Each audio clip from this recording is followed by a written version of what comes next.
इस वीडियो में बताने वाला हूँ, आपका जो पासपोर्ट है कतर में जाने के बाद आपका पास रख सकते हैं क्या, इसका सही रूल्स क्या है। कतर का जो लेबर लॉ है उस लॉ का मुताबिक आपका जो पासपोर्ट है क्या आपका पास रहेगा क्या कंपनी का पास रहेगा। तो इस वीडियो में डिटेल्स बताने वाला हूँ इसका रूल्स के बारे में। अगर आप लोग कतर में रहते हैं और आपको इस तरह सा प्रॉब्लम हो रहा है, आपका जो पासपोर्ट है आपका पास रहेगा क्या कंपनी के पास रहेगा, आपको ठीक ठाक जानकारी नहीं है, तो ये वीडियो आप जरूर कंपेयर देखें। तो वीडियो का आगे बढ़ने से पहले छोटा सा रिक्वेस्ट करूंगा, अभी तक मेरे चैनल को सब्सक्राइब करके नहीं रखा जरूर सब्सक्राइब करके रखें और बेल आइकन प्रेस करके रखें। इसी तरह हेल्पफुल वीडियो आपको मिलता रहेगा। तो पहले आप लोग एक चीज क्लियर कर दो, कतर में एक लेबर लॉ का रूल्स है, उस रूल्स को कंपनी को भी फॉलो करना पड़ता है और वर्कर को भी फॉलो करना पड़ता है।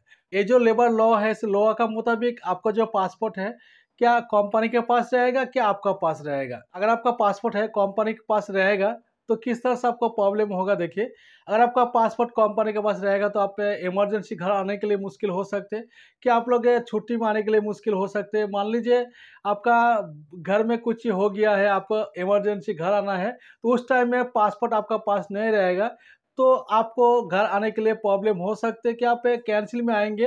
कंपनी को नहीं पता कि आने के लिए वो आपको प्रॉब्लम हो सकती है, क्योंकि आपका पासपोर्ट अगर आप ही का पास नहीं रहेगा तो कंपनी को नहीं पता कि आने का सवाल ही नहीं है। आपको पासपोर्ट तो लेना पड़ेगा, पासपोर्ट छोड़ के आप तो कतर से आप एग्जिट नहीं कर पाएंगे। तो इसलिए पासपोर्ट आपका पास रहना बहुत ही जरूरी है।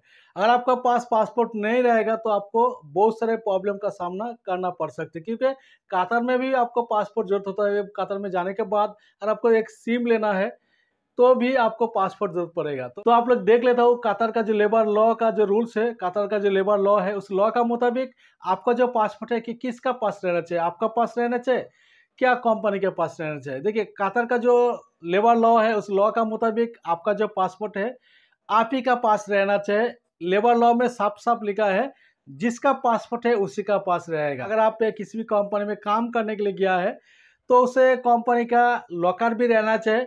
जिस जगह में आप पासपोर्ट रखेंगे उसका जो चाबी है उस लॉकर का जो चाबी भी आपका पास रहना चाहिए।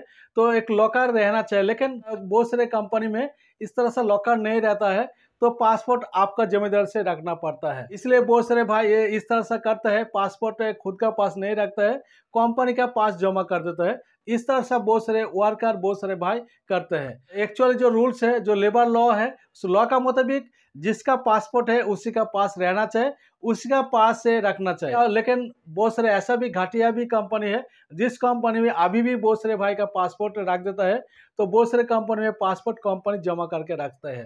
तो इस तरह से नहीं करना चाहिए। अगर इस तरह से करते हैं पासपोर्ट अगर आपका जबरदस्ती इस तरह से रखने से कंपनी के ऊपर बहुत बड़ा फाइन होता है। 10,000 रियाल से लेकर 25,000 रियाल तक के फाइन देना पड़ता है। तो वो सारे कंपनी का ऊपर अगर कंप्लेंट दर्ज होगा तो कंपनी को 25,000 रियाल तक का फाइन देना पड़ सकते। तो कंपनी का हक नहीं है आपका जो पासपोर्ट है कंपनी के पास जमा रखने का। लेकिन फिर भी बहुत सारे घटिया कंपनी है, घटिया सोच वाले कंपनी है, वो सारे कंपनी वर्कर का पासपोर्ट जमा करके रखता है। अभी स्क्रीन में जो नंबर शो हो रहा है इस नंबर में कॉल करके आप कंप्लेंट दर्ज कर देंगे तो आपका पासपोर्ट तो मिलेगा और कंपनी को फाइन भी आपको देना पड़ेगा।